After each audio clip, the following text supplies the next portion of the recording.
Hi everyone, this is your English teacher, Mr. Nunley. I hope you guys are all doing well. Today's movie day, so you guys get to watch Act 3 of Romeo and Juliet. At this point, we're more than halfway done with Romeo and Juliet. Hopefully you guys are enjoying it. Just a reminder, on Monday or Tuesday of this week, you should have listened to Act 3 of Romeo and Juliet on the YouTube audiobook. These are the times that you should have listened to on the YouTube audiobook for Romeo and Juliet. Again, you should have did that on Monday or Tuesday of this week. Again, today is movie day, so you get to watch Act 3 of the movie. Right here are the times that you're watching for Act 3 of Romeo and Juliet, the movie.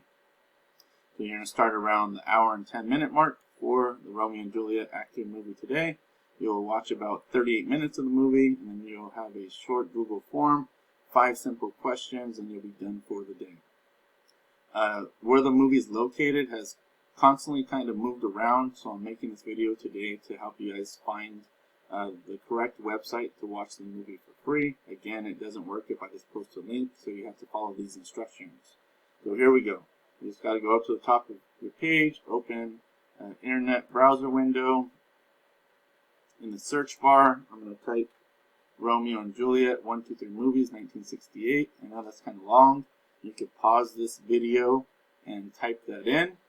Once I click on that, Romeo and Juliet 1, 2, 3 Movies 1968, it will show me search results. Again, the website that has the movie for free has kind of moved around every week. I don't know why. That's why I'm doing this video today, to help you. So you're going to have to scroll down all the way until you see Watch Full HD Romeo and Juliet 1968 Online Free HDFI. Again, your search was Romeo and Juliet 1, 2, 3 Movies 1968. You're going to have to scroll down until you see Watch Full HD Romeo and Juliet 1968 Online Free HDFI. So I'm going to click on that. And it will take me to this website. The website has been working perfectly for me to watch the movie for free since we started Romeo and Juliet. Hopefully it's working for you guys for free. If it's not, please contact me on Google Classroom, and maybe we could have a Zoom meeting where we could watch the movie together. But hopefully it's working for you guys because it's working for me. So to watch the movie, I'm just going to put on my full screen option. I think captions are helpful, so I'm going to go up to CC, click on CC, I'm going to put on English, and I'm going to go to this white X. The captions are helpful because you get to see the words of the play as you watch the movie. Alright, we should be watching Act 3 today, so this little white cursor shows the time of the movie. So I'm going to move my cursor to the hour and 10-minute mark because that's where Act 3 begins. So here we go.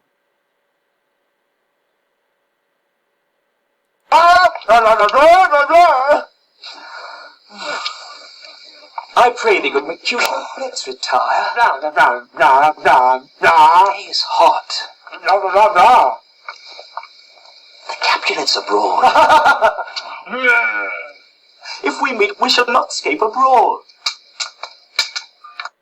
Alright, in that brief section of the movie I showed you, the guy that's acting kind of strange is Mercutio. That's the prince's cousin and also Romeo's friend.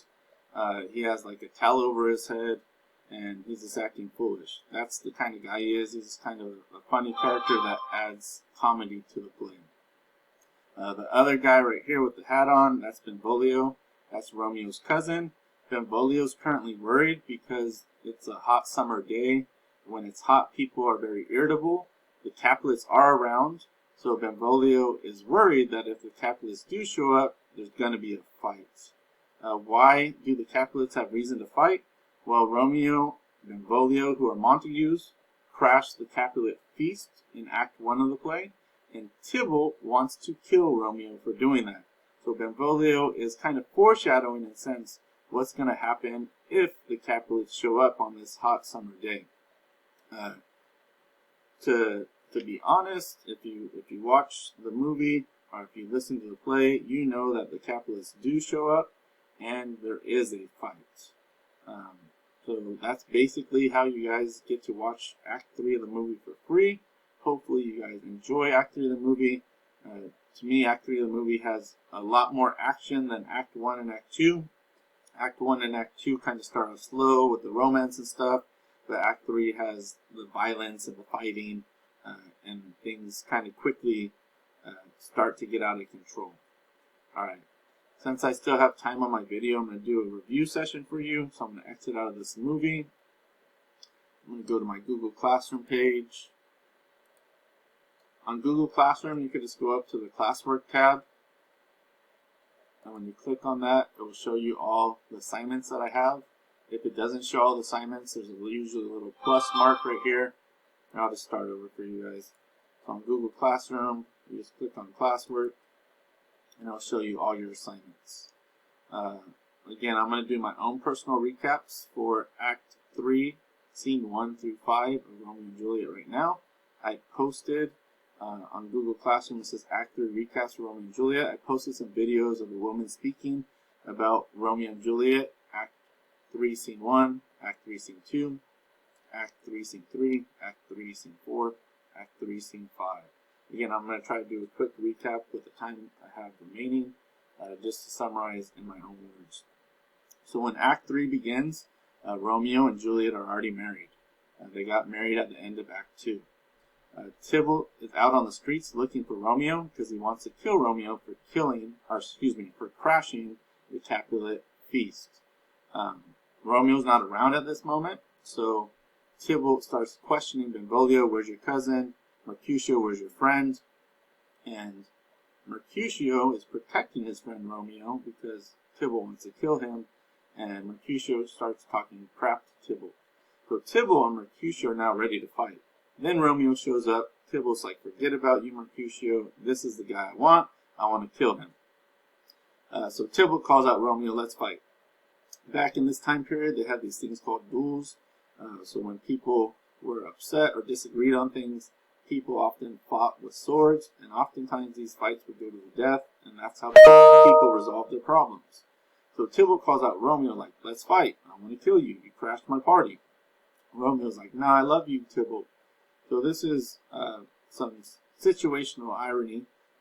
No one there knows that Romeo and Juliet are married. Again, there's only 5 people in the play that know Romeo and Juliet are married at this point. Romeo knows, Juliet knows, that's obvious.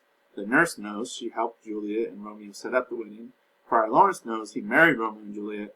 And Romeo's assistant, Balthazar, who's a very minor character in the play, knows about the marriage. So no one here knows about the marriage. It's a secret.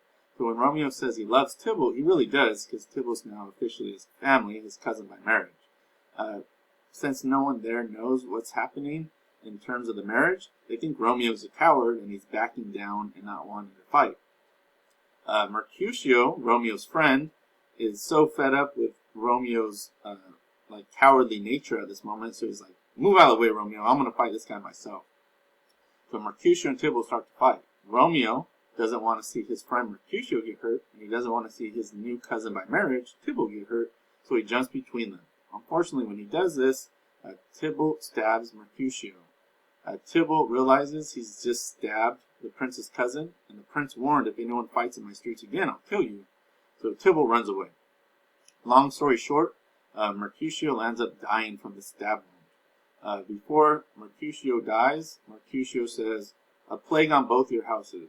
What does this mean? There was this thing called Black Death, the plague, during the time in which Shakespeare was alive, and it wiped out 1/3 of Europe. Think of something like the coronavirus. It's a pandemic that's going around, but this was much more deadly. It was killing far more people. So again, Mercutio's dying wish. I hope the Capulets, I hope the Montagues both suffer. Why? Because the feud is why Mercutio is dead. Romeo is now furious that his friend Mercutio is dead. Tybalt returns to fight and finish off Romeo. Romeo is not really known as being a good fighter, where Tybalt is. Romeo is more of the romantic type, the lover. But again, Romeo's furious and he wants to kill Tybalt. They fight. Long story short, Romeo wins. He kills Tybalt. So literally an hour or so after Romeo has married Juliet, he kills Juliet's cousin Tybalt. Again, the punishment for fighting is death. So Romeo killing Tybalt now must leave. So he, on the day of his wedding, is now forced to run away. When people start to learn the news that Mercutio's dead, that Tybalt's dead, people eventually get the news out to the prince. The Capulet family Tybalt's family, is demanding that Romeo is punished by being executed.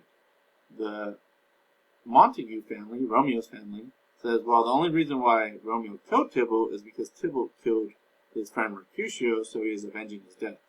So the prince is in a tough situation. What will the punishment be? Does he stick to his word and kill Romeo?